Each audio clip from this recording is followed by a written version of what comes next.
ॐ अज्ञानतिमिरान्धस्य ज्ञानाञ्जनशलाकया चक्षुरुन्मिलितं येन तस्मै श्रीगुरवे नमः। वाञ्छाकल्पतरुभ्यश्च कृपा सिन्धुभ्येव च पतितानां पावनेभ्यो वैष्णवेभ्यो नमो नमः। नमो महावदन्याय कृष्णप्रेमप्रदायते कृष्णाय कृष्णचैतन्य नाम्ने गौरत्विषे नमः। हे कृष्ण करुणा सिंधो दीनबंधो जगत्पते गोपेश गोपिका कांत राधा कांत नमोस्तुते। तप्त कांचन गौरांगी राधे वृंदावनेश्वरी वृषभानुसुते देवी प्रणमामि हरिप्रिये। वृंदायै तुलसी देव्यै प्रियायै केशवस्य च कृष्ण भक्ति प्रदे देवी सत्यवत्यै नमो नमः। श्री कृष्ण चैतन्य प्रभो नित्यानंद श्री अद्वैत गदाधर शिवसादि गौर भक्त वृंद। हरे कृष्णा कृष्ण कृष्ण हरे हरे हरे राम राम राम हरे हरे। हरे कृष्णा। सर्वप्रथम मैं अपने गुरुपाद पद्म ओम विष्णुपाद अष्टोत्तर शत श्री श्रीमद् भक्ति वेदांत माधव गोसाई महाराज के चरण कमलों में अनंत कोटि दंडवत प्रणाम ज्ञापन करता हूं। हम लोग श्रीमद् भगवद गीता के 18वें अध्याय का श्रवण कर रहे हैं, चतुर्थ प्रकरण। यहां पर भगवान बुद्धि, धृति और सुख, इन तीनों के तीन भेद बता रहे हैं, सात्विक, राजसिक और तामसिक। हम लोगों ने सात्विक बुद्धि के विषय में श्रवण किया कि जो बुद्धि प्रवृत्ति मार्ग, निवृत्ति मार्ग, कार्य और अकार्य, कर्तव्य और अकर्तव्य, भय और अभय और बंधन और मोक्ष, इनको जानती है यथार्थ रूप में। अर्थात भय की निवृत्ति कैसे होगी, बंधन की निवृत्ति कैसे होगी, इस बात को भी जो जानती है, क्या उपाय है, उस बुद्धि को कहा गया है सात्विक बुद्धि। तो ये ज्ञान हमको तभी होगा जब हम गुरु के मुख से अथवा वैष्णवों के मुख से तत्व ज्ञान श्रवण करेंगे। बिना उसके हमको ये ज्ञान नहीं होने वाला, पढ़ के नहीं होने वाला, ये बिल्कुल पक्की बात है। केवल पढ़ने से हमको ज्ञान प्राप्त होना होता तो हो चुका होता। बड़े बड़े विद्वान हैं जो शास्त्रों का अध्ययन करते हैं, संस्कृत जानने वाले हैं, लेकिन तत्व ज्ञान नहीं हो पाता है। जब तक आप सुनेंगे नहीं तब तक कैसे होगा। लौकिक शिक्षा भी ऐसे ही है, जब तक स्कूल में जाके टीचर के मुख से नहीं सुनेंगे कैसे ज्ञान होगा। बड़ी क्लास में ठीक है, बड़ी क्लास में जाकर आप अपना स्वाध्याय कर सकते हैं, लेकिन हम तो जानते ही नहीं है कि ईश्वर कौन है, जीव क्या है, माया क्या है, तो ये तो सुनना ही पड़ेगा। फिर भगवान ने बताया राजसिक बुद्धि, जो धर्म और अधर्म, कर्तव्य अकर्तव्य में भेद नहीं कर पाती, उसको कहा गया अयथावत प्रजानाति, जो अयथावत अयथार्थ रूप में जानती है। अब तीसरी बुद्धि को हम लोग श्रवण करते हैं, तामसिक बुद्धि।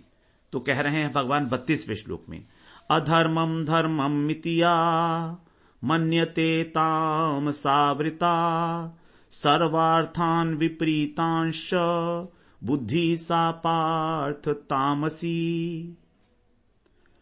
जो अधर्म को धर्म मान लेती है, अधर्म को धर्म मान लेती है, मन्यते माने मानती है, तामसाव्रता, तमस का मतलब होता है अंधकार, तो अंधकार के कारण, अज्ञान के कारण, सर्वार्थान विपरीतांश है, और जितने भी बातें हैं उन सब का विपरीत अर्थ लगाती है, उल्टी बातें करती है, ऐसी बुद्धि तामसी है।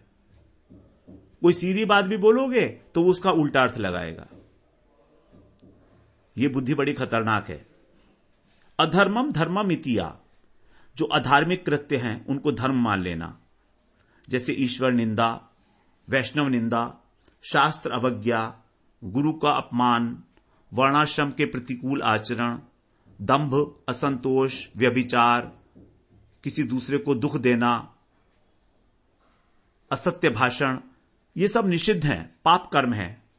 अब वो कहता है तामसी बुद्धि वाला, नहीं नहीं, यही सबसे बढ़िया चीज है, क्योंकि ये तो जमाना आजकल इन्हीं चीजों का है। उसका ये मानना है कि भैया समय के साथ चलना चाहिए हमको, ये सब पुराने जमाने की बातें हैं, जब ये धर्म हुआ करता था, अब ये अधर्म हुआ करता था, अब तो यही धर्म है। और जो धार्मिक कार्य हैं उनको अधर्म मान लेता है।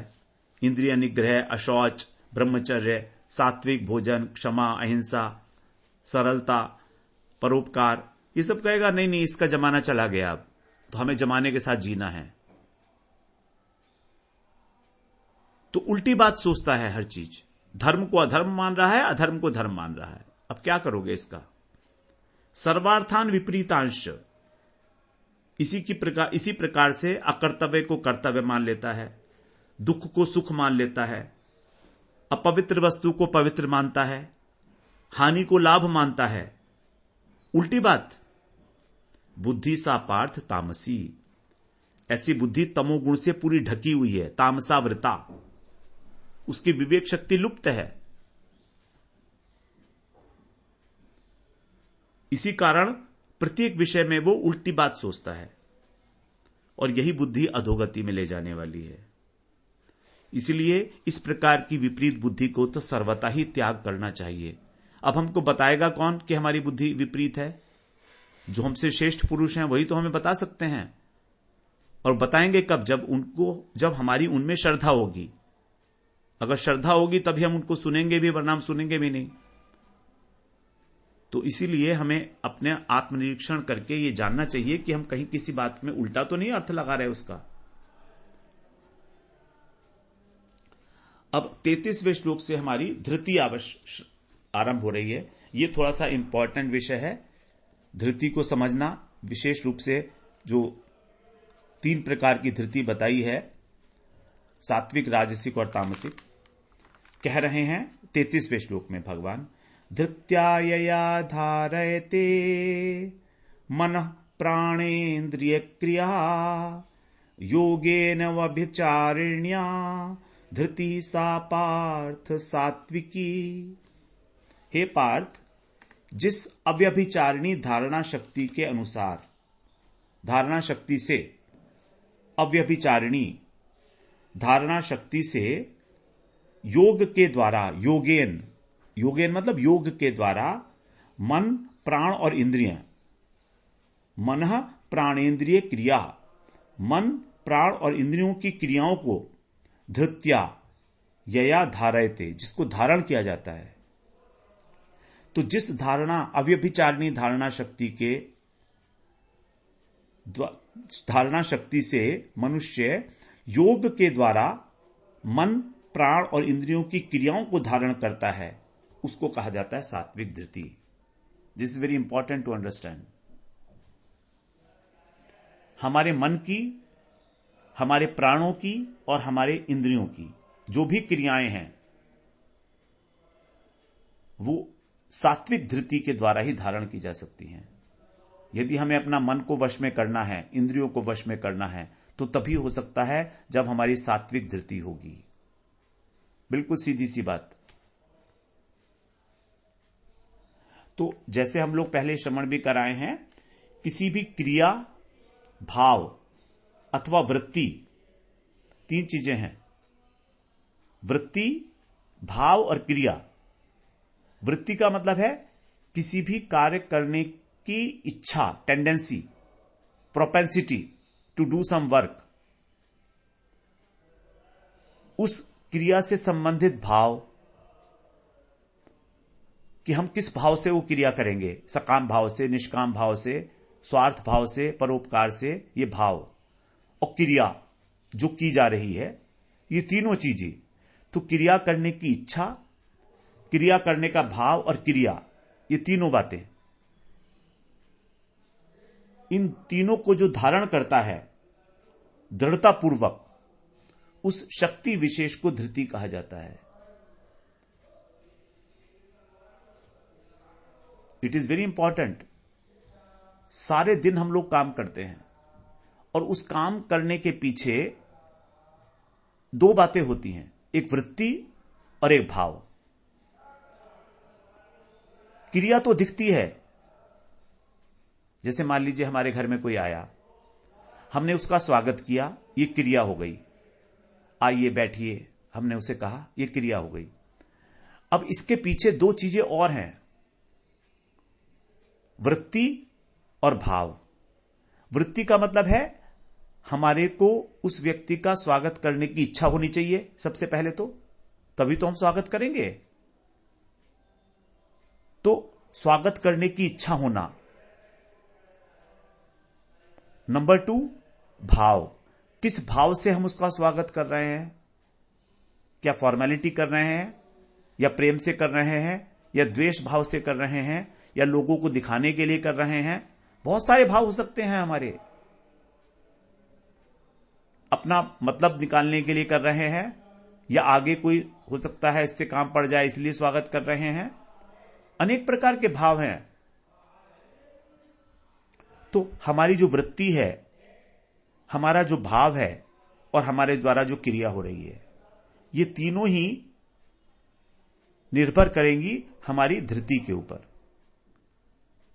अगर हमारी धृति सात्विक है तो हम उसके साथ अच्छा आचरण करेंगे। तो जब एक बात धारण कर ली जाती है अच्छी प्रकार से, तो फिर विचलन नहीं होता उसके अंदर, डामाडोल नहीं रहता वो व्यक्ति, स्थिरता आ जाती है। उसी शक्ति का नाम है धृति। तो कर्तव्य क्या है ये हमने जान लिया, शास्त्रों में श्रवण कर लिया, पढ़ लिया कि हमें क्या करना चाहिए। लेकिन इतना ही काफी तो नहीं है। जानने मात्र से कर्तव्य नहीं बन जाता है, बल्कि पहले उसको बुद्धि के द्वारा निश्चयात्मक रूप दिया जाएगा कि हां, ये मेरा ही कर्तव्य है, मुझे करना ही है। बुद्धि ये निश्चय करती है कि ये मेरा कर्तव्य है। तो बुद्धि को ये निश्चय करने की जो ताकत मिलती है, जो शक्ति मिलती है, वो धृति से मिलती है। बुद्धि को ये पता तो है कि ये काम करना चाहिए, लेकिन निश्चित रूप से नहीं करना चाहती। वो निश्चयात्मक नहीं है कि करूं कि नहीं करूं। तो जो निश्चय करेगी वो धृति करेगी। इसके पश्चात फिर क्रिया, मन आएगा बीच में, और मन कर्मेंद्रियों को डायरेक्शंस देगा काम करने के लिए कि तुम अब इस प्रकार की चेष्टा करो। तब वो कार्य के रूप में परिणित हो जाएगा विचार। तो इस प्रकार से क्रिया करती हैं इंद्रियां।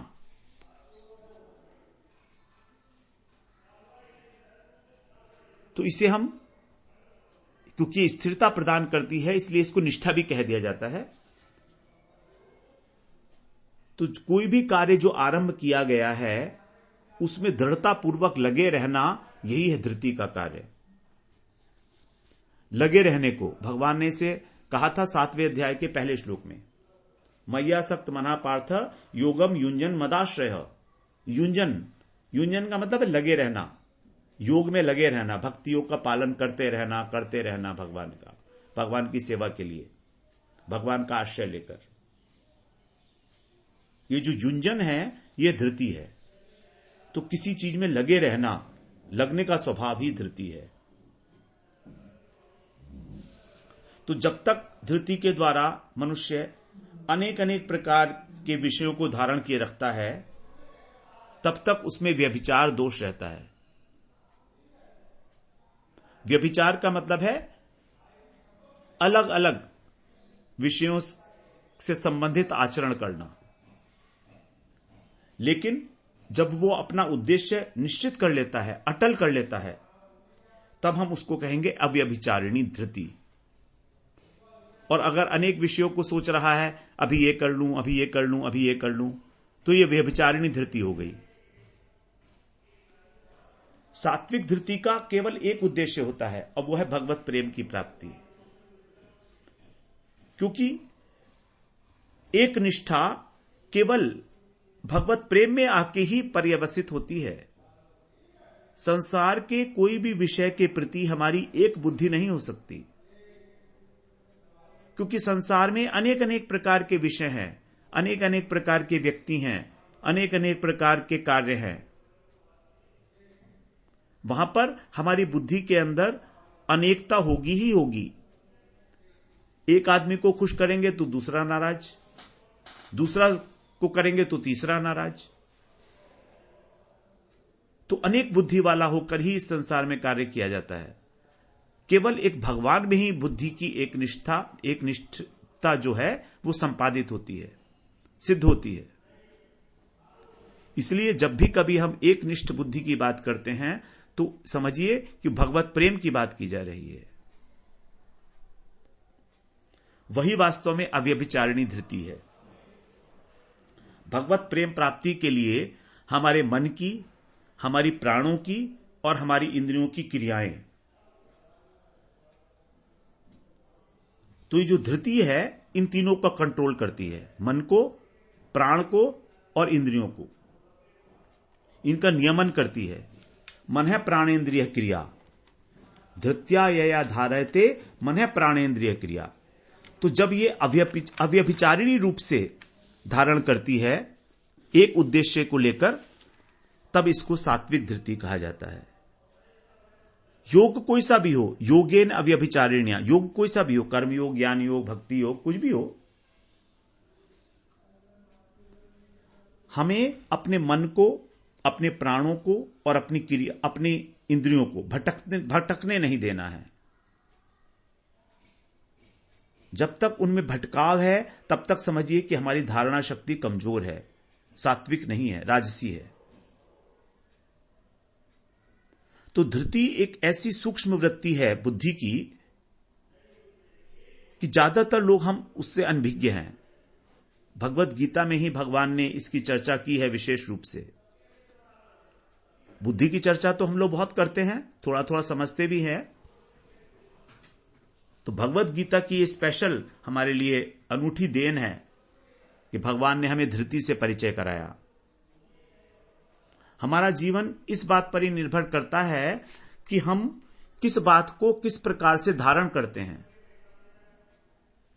यदि हमने कोई बात धारण नहीं की तो वो बात समझनी और ना समझनी एक ही बात है।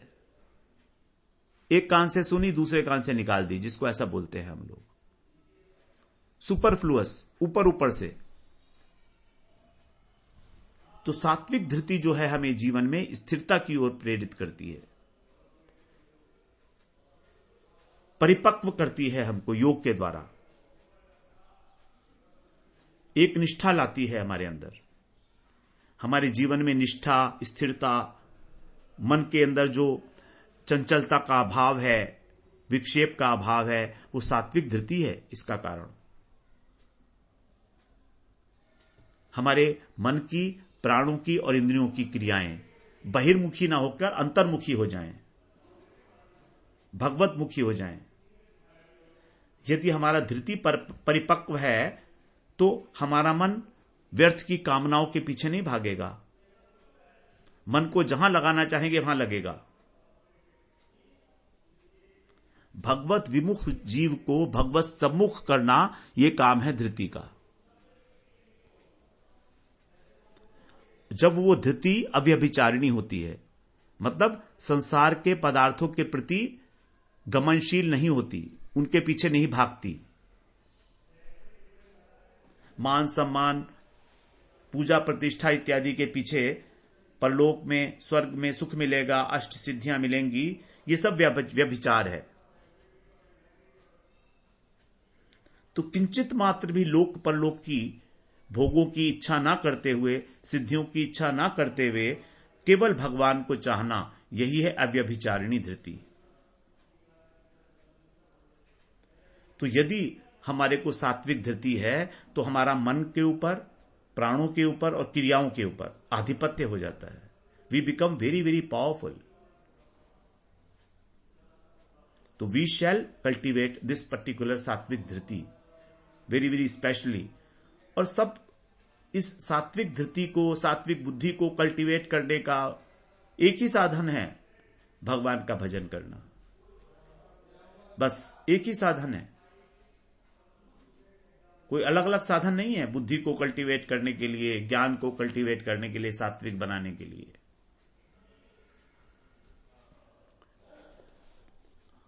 अब 18वें अध्याय का ही हम अगला श्लोक श्रवण करते हैं, जिसमें राजसिक धृति के विषय में बताया गया है। दैट इज 34वां श्लोक है। यया तु धर्म कामार्थान धृत्या धारयतेर्जुन प्रसंगेन फलाकांक्षी धृति सा पार्थ राजसी।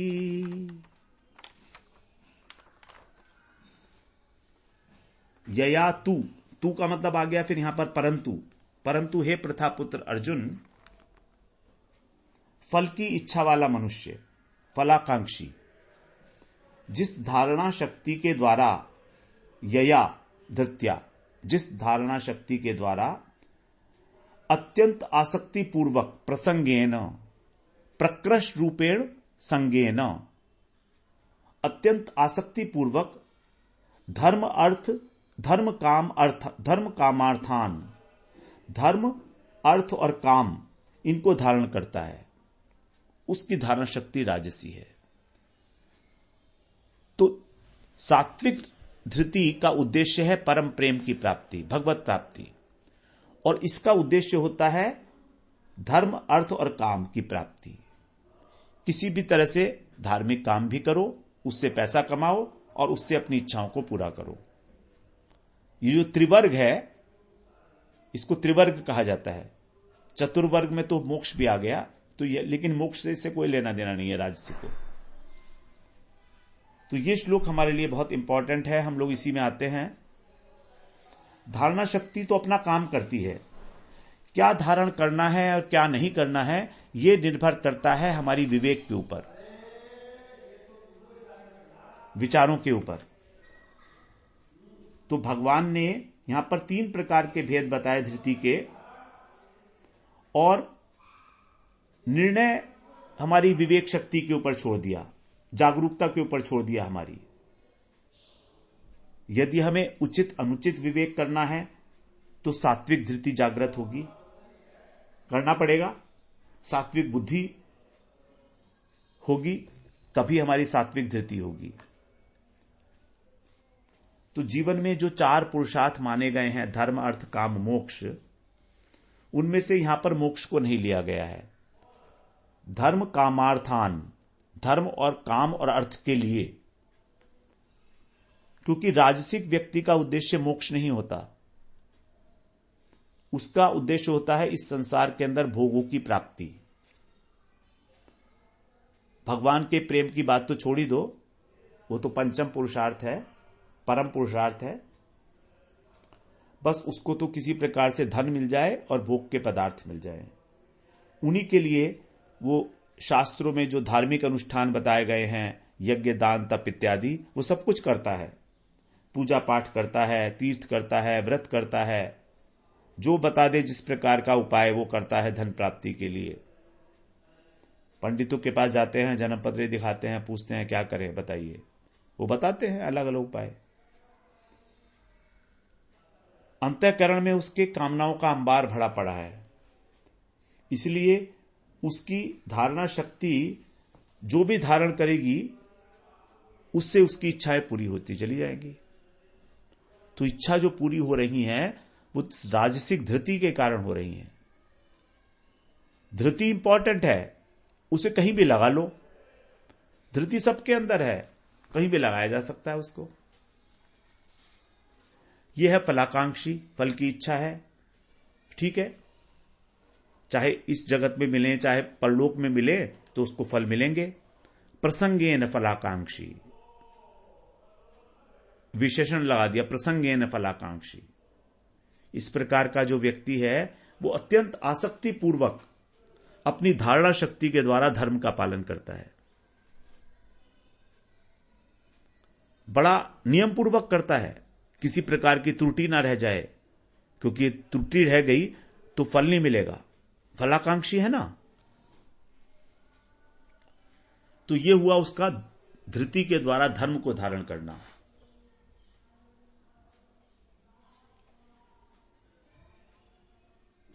अत्यंत आसक्ति के पास के साथ उसको पकड़े रहता है, तो उसने धृति के द्वारा धर्म को पकड़ा और उसका उद्देश्य था अर्थ, हमको अर्थ की प्राप्ति हो, धन की प्राप्ति हो। तो यह हो गया धन को पकड़ने का। और धन को क्यों पकड़ा? जिससे हम अपने भोगों को भोग सके, कामनाओं को पूरी कर सके।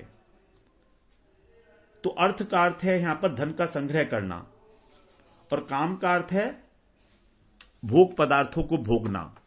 तो भोग और संग्रह के कारण वो धार्मिक अनुष्ठान कर रहा है, धर्म को धारण कर रहा है, अनेक अनेक प्रकार के धार्मिक कृत्य करता है।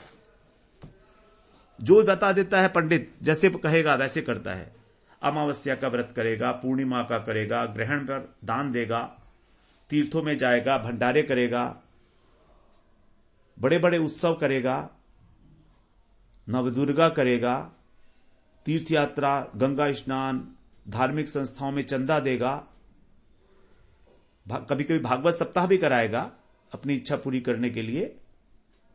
लेकिन ये सब कामनाओं की पूर्ति के लिए है। यही है उसके द्वारा धर्म को धारण किए जाना है। तो सब धार्मिक काम। तो ये तो हो गया धर्म का धारण। अब यहां पर 3 चीजों को बताया था, धर्म का धारण, काम का धारण और अर्थ का धारण। तो काम का धारण क्या मतलब है? उसका यह दृढ़ विचार है कि सांसारिक भोग पदार्थ तो होने ही चाहिए, इसके बिना हमारा जीवन संभव नहीं है। यदि हमारे पास पदार्थ नहीं होंगे तो हमें सुख कैसे मिलेगा? संसार में कोई ऐसा प्राणी नहीं है जो भोग की कामना ना करता हो, और अगर यदि कामना ही नहीं है, भोग ही नहीं करता है, तो उसका जीवन ही बेकार है। इस प्रकार के विचार, यह है कामनाओं का धारण करना। अर्थ को कैसे धारण करता है?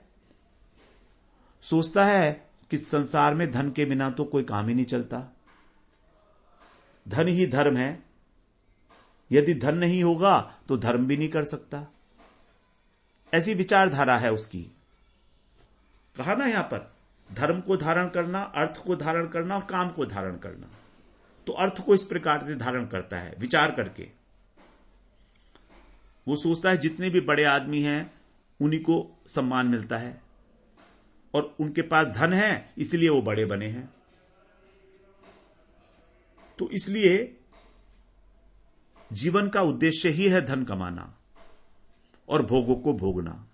तो यह है अर्थ का धारण और कामनाओं का धारण।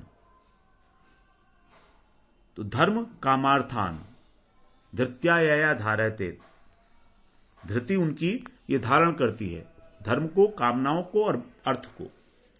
उस व्यक्ति की जो धृति है, भगवान कह रहे हैं राजसी है। राजसी धृति 3 चीजों को धारण करती है, धर्म को, अर्थ को और काम को। मोक्ष के साधन की ओर उसका कभी ध्यान नहीं जाता, क्योंकि राजसिक गुण है, ये रजोगुण है। रजोगुण का कार्य है, हम लोगों ने 14वें अध्याय में सुना है, आसक्ति और कामना। यदि आसक्ति है, कामनाएं हैं, तो वो राजसिक है, और ये धृति हमको कर्म में बांधने वाली है। तो जो कल्याण चाहता है अपना व्यक्ति, उसको इस धृति को भी त्यागना चाहिए और अपनी धृति को क्रमशः सात्विक स्तर तक उठाना चाहिए, क्योंकि ये धृति हमको संसार में ही चक्कर लगाने वाली है। 2 चीजें हैं, या तो हम भगवत प्राप्ति के लिए सात्विक धृति को धारण करें, इस दुनिया में ही रहना है तो ठीक है, राजसिक धृति ठीक है, और यदि हमें अपना पतन करना है, अधोगति करनी है, तो तामसिक धृति बहुत अच्छी है। उसको हम कल श्रवण करेंगे। वांछा कल्पतरुभ्यश्च कृपा सिंधुभ्येव च पतितानां पावनेभ्यो वैष्णवेभ्यो नमो नमः।